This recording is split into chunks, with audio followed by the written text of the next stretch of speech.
अस्सलाम वालेकुम friends, Ajmal Canada से। मेरी आज की वीडियो का टॉपिक है कि कनाडा की इमिग्रेशन में कुछ मुस्बत होने जा रहा है। तो सबसे पहले डिस्क्लेमर कि इस वीडियो का मकसद कोई लीगल एडवाइस नहीं है, ये जनरल इन्फॉर्मेशन के लिए बनाई जा रही है। प्रीवियसली जब आज से 2 साल 3 साल पहले मैं वीडियो बनाया करता था तो उस वक्त सोशल मीडिया पे एक हंगामा था।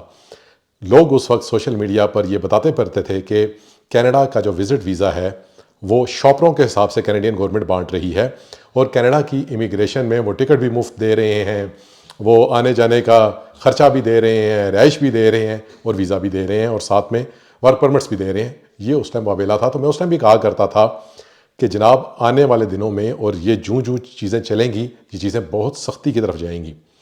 और अब मैं ये आपको बताने जा रहा हूँ कि आने वाले दिनों में चीज़ें बेहतरी की तरफ जाती हुई मुझे नज़र आ रही हैं। ये मुझे क्यों नज़र आ रही हैं, ये इसकी कुछ बेसिस हैं और इसे कहते हैं एजुकेटेड गैस या कैलकुलेटेड गैस। उनकी बुनियाद पर मैं आपको बता रहा हूँ। मैं कुछ सितारों का हाल जानने वाला या कुछ ज्योतिषी नहीं हूँ, सिर्फ उन चीज़ों को देखते हुए, जो डॉट्स को कनेक्ट करते हुए प्रिडिक्शन है वो मैं आपको करने जा रहा हूँ।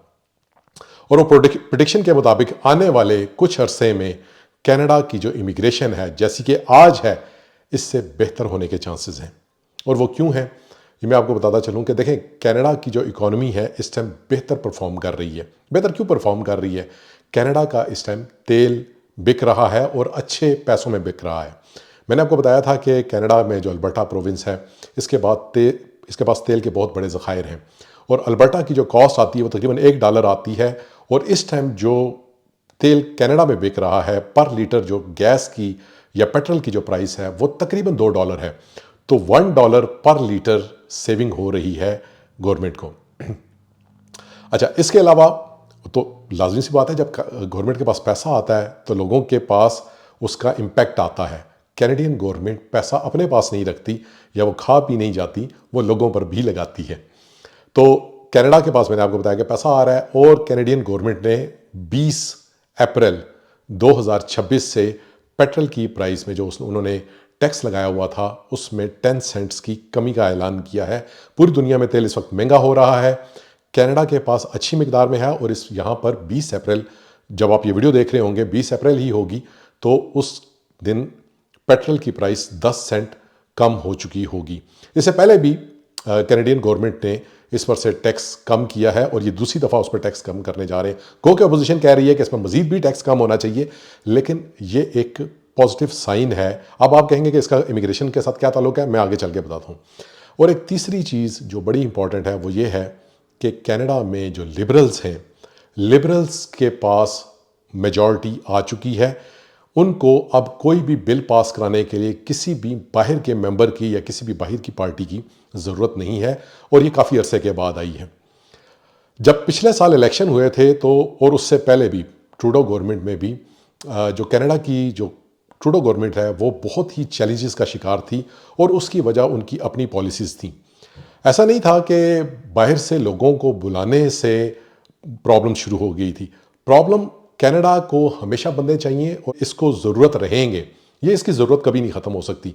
उसकी वजह बेशुमार हैं, लेकिन उसकी मेन वजह यह है कि कैनेडियंस जो हैं वो बच्चे पैदा नहीं करते बहुत ज़्यादा। वो बड़े लिमिटेड से बच्चे पैदा करते हैं, वो फैमिली शॉर्ट फैमिली ही रखते हैं। तो जब बर्थ रेट ही कम होगा तो वो आगे जाके उस आबादी नहीं बढ़ सकती। तो इनको बाहर से यूथ चाहिए, इनको बाहर से यंग ब्लड चाहिए जो कि इनकी इकोनॉमी में रोल प्ले कर सके। अब मैंने जैसा कि बताया आपको कि ट्रूडो गवर्नमेंट जो है वो डिक्लाइन का शिकार हो गई थी, उसकी पॉपुलैरिटी बहुत तेज़ी से नीचे जा रही थी और फिर उन्होंने कुछ ऐसे स्टेप्स लिए थे। और उन्होंने क्यों स्टेप्स लिए थे कि जो लोगों को बुलाया गया उनके हिसाब से यहाँ पे इंफ्रास्ट्रक्चर उस तरह का उसका सपोर्टिव नहीं था, उस तरह के घर नहीं थे। यानी कि अगर फ़र्ज़ करें 1 लाख बंदा बुला लिया है तो 1 लाख बंदों को रहने के लिए जगह कम पड़ गई इनके पास। उस हिसाब से जो मकान थे नहीं थे, उनकी अकोमोडेशंस नहीं थी, उस हिसाब से सोशल सर्विसेज नहीं थी। यानी कि स्कूलों में बच्चों की तादाद बढ़ गई। उसके बाद जो हेल्थ सेक्टर था, अस्पतालों में पेशेंट्स की तादाद बढ़ गई, क्योंकि जब आए तो उनके साथ लाजमी बात है फिर बंदा बीमार भी होता है, अस्पतालों में भी जाता है। और यहाँ पे पूरे कनाडा में आपको पता है कि फ्री हेल्थ केयर है, फ्री एजुकेशन है, हर बंदे ने अपना बच्चा स्कूल में डालना है, तो वो इनके इंफ्रास्ट्रक्चर पर लोड पड़ा और उसका इम्पैक्ट क्या हुआ कि कैनेडियंस का जो अपना जो जो जो बाय बर्थ कैनेडियन है उनको इश्यूज आने शुरू हो गए, उनको वेटिंग लिस्ट में उनका वो जाना शुरू हो गए, 5-5 6-6 घंटे तक हॉस्पिटल्स में टाइम लाइन हो गई और काफ़ी सारे प्रॉब्लम्स आने शुरू हो गए। जो रेंट्स हैं वो बहुत ज़्यादा हो गए, डबल बल्कि ट्रिपल हो गए। जो बेसमेंट 800 की मिलती थी वो 1800 पे चली गई, जो घर 1200 का मिलता था वो पता चला जी 2500 का भी नहीं मिल रहा। उसका जो इम्पैक्ट है वो कैनेडियंस पर आया और कैनेडियंस ने बड़ा पहली दफ़ा जब से इस पिछले 100 सालों में इमिग्रेंट्स के हवाले से पहली दफ़ा एक नेगेटिव वेव देखने में मिली और फिर उन्होंने उसका इजहार भी किया, पोल्स में भी बताया। और ये गुड लक है लिबरल गवर्नमेंट की कि लिबरल गवर्नमेंट फिर इक़्तिदार में आ गई और फिर इन्होंने अपनी चीज़ों को बेहतर करना शुरू किया।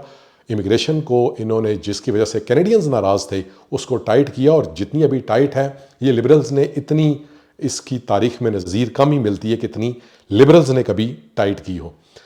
लेकिन अब चीज़ें बेहतरी की तरफ जा रही हैं, चीज़ें कंट्रोल में आ रही हैं, इनको बंदे चाहिए होंगे। मैं ये नहीं कहता कि हो सकता है 3 महीने बाद खुल जाएगा ये काम, 6 महीने बाद, लेकिन आप ये देखेंगे कि बतदरीज चीज़ें बेहतर होंगी। जिस तरह के प्रोग्राम्स 2025, 24 या 23 में आते रहे हैं शायद वैसे ना हो, प्रोग्राम बदल जाए, उनकी नोयत बदल जाए, लेकिन प्रोग्राम आते रहेंगे, प्रोग्राम चलते रहेंगे। इमिग्रेशन कनाडा की चलती रहेगी, कनाडा को बंदों की ज़रूरत है। अभी जो लोग तंग हैं, अभी जो लोग मायूस हो चुके हैं, परेशान हैं, मैं उनसे यही कहूँगा मायूस ना हो, परेशान ना हो, अपने आप को मोटिवेटेड रखें। आने वाले दिनों में हो सकता है कि थोड़े अरसे में नहीं तो अगर आप दरमियाने अरसे में चीज़ों को बदलता हुआ देखेंगे। तो फिर मैं ये कह रहा हूँ कि मैं वो बंदा हूँ जो 3 साल पहले कहा करता था कि रिस्ट्रिक्ट होंगी चीज़ें और चीज़ें स्ट्रिक्ट हो गई। अब मैं ये कह रहा हूँ कि चीज़ें बेहतर हो जाएंगी। इसमें साल लगता है, 2 लगता है, 3 लगता है, ये मैं अभी कुछ कहने से कासर हूँ, लेकिन मुझे ये लग रहा है कि आने वाले दिनों में जूं चीज़ें कंट्रोल में आती जाएंगी, नए प्रोग्राम्स आएंगे, नई चीज़ें बेहतरी की तरफ जाएंगी। और ये भी पॉसिबिलिटी है कि इस वक्त जो लोग कनाडा के अंदर जिन मामलात की वजह से बहुत ज़्यादा तंग हैं, ये भी चीज़ें मुझे बेहतर होती हुई नज़र आ रही हैं, but it may take time. Video अच्छी लगे लाइक करें, शेयर करें। Thank you.